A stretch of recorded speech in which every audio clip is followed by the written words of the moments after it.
எனக்கு பல நண்பர்கள் 85ஆம் ஆண்டிலிருந்து சில நண்பர்களை தெரியும். 85ஆம் ஆண்டிலிருந்து அவளோடு பழகி இருக்கிறேன், தங்கி இருக்கிறேன். 85ஆம் ஆண்டிலிருந்து அவளோடு தொடர்பு.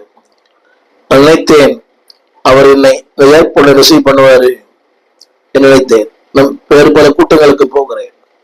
14 மணி நேரம் அங்கிருந்து அந்த கானா தலைநகரத்திலிருந்து 14 மணி நேரம் சாலை பிரயாணம். அங்கு ஒரு கொஞ்ச நேரம் இளைப்பாறும்படியாக அவரை நம்பினேன். ஆனால் இதுவரைக்கும் தகவலே இல்லை. சொல்லுங்க கருத்து, சம்பந்தமில்லாத ஒருவர் என்னை தொடர்பு கொண்டார். நான் கேள்விப்பட்டேன், நீங்கள் வருகிறீர்கள், உங்களை நான் சந்திக்கிறேன், எங்கள் வீட்டில் ஒரு 2 நாள் இருந்து நீங்கள் தொடர்ந்து உங்கள் பிரயாணத்தை செய்யுங்கள். இவர்கள் முன்பின் பார்த்ததில்லை, வயதான ஒரு தம்பதிகள். நான் சொல்ல வந்த கருத்து, God has many ways. தேவன் ஒரு வாழ்க்கையிலே ஏராளமான அற்புதமான காரணம் வைத்திருக்கிறார். அந்த வார்த்தை சொல்லுகிறேன், என் நினைவுகள் உங்கள் நினைவுகள் அல்ல. எனக்கு தெரிந்தெல்லாம் அவர் வருவார், இவர் வருவார், அவர் என்னை ஏற்றுக்கொள்ளுவார், அவர் வீட்டில் தங்குவேன். ஆனா வேதம் சொல்லுகிறது, அன்பார்களே, உங்கள் வழிகள் என் வழிகள் அல்லவென்றும் கர்த்தர் சொல்லுகிறார். அடுத்த வார்த்தை, பூமியை பார்க்கிலும் வானங்கள் எப்படி உயர்ந்திருக்கிறதோ அப்படியே உங்கள் வழிகளை பார்க்கிலும் என் வழிகளும் உங்கள் நினைவுகளை பார்க்கிலும் என் நினைவுகள் உயர்ந்தது. Yes, high thoughts, holy thought, உயர்ந்த நினைவுகள். எதிர்பார்க்கவே இல்லை.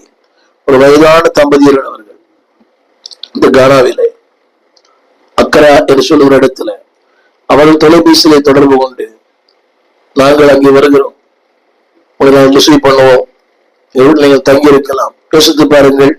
அவள் இதுவரை நான் சந்தித்ததில்லை என்று சொன்னேன். வேதம் சொல்கிறது, திரும்ப திரும்ப உயர்ந்தது. இதைத்தான் திரும்ப நாம் சொல்ல நம்புகிறேன். 2 கொரிந்தியர் 4:17, காணப்படுகிறவைகள் அல்ல, எல்லாம் காணப்படுகிறது. என் பலவீனம் என காணப்படுகிறது, பலவீனம் என்று சொன்னேன் பல இடங்களிலே.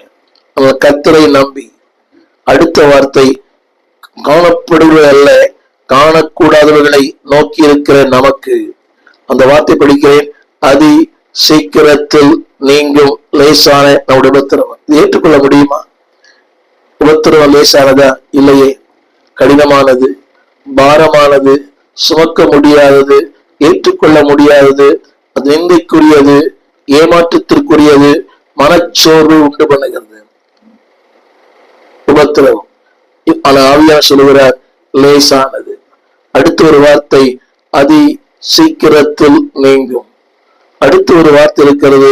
2 எதிர்மறையான காரியங்கள், காணப்படுவது